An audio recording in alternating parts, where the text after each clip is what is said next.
we're getting this feeling that entrepreneurship is bubbling. So to you, Steve, we asked the burning question, will 2025 be the year of the entrepreneur? What are your thoughts on this?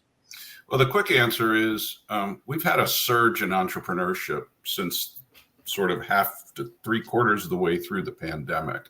And so, yes, 2025 will be but it's not the year. It will be roughly the third year in a row where entrepreneurship, small business formation, the number of independent workers has grown at a much faster rate than it did prior to the pandemic.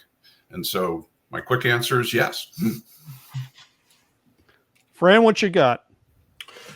Jeff, interesting, Steve, following up on that, there's a lot of discussion about ways in which governments can assist the real estate industry, the commercial real estate industry, in terms of subordinated equity and incentives, things like UDAG from the past and various incentives. But we don't see anything like that being discussed today to drive entrepreneurship, to support starting new businesses. There's supports there, but in your opinion, is there enough, and should there be more given the volume of activity there?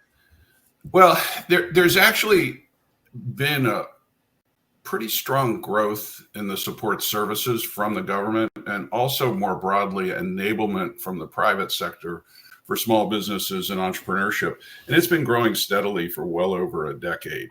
And so do we need more? Absolutely. But if you kind of look at the government, the small business lending rules have gotten easier. The amount of money that's available has gotten greater. Many states have jumped in. Even local areas have jumped in to try to attract entrepreneurs, including programs like in Tulsa, where they'll pay you to come.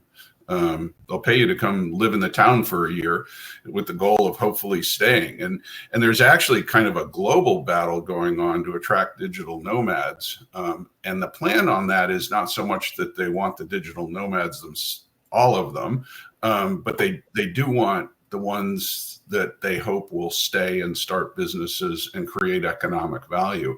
And so the programs have definitely gotten better and dramatically better since we first started looking at this over 20 years ago.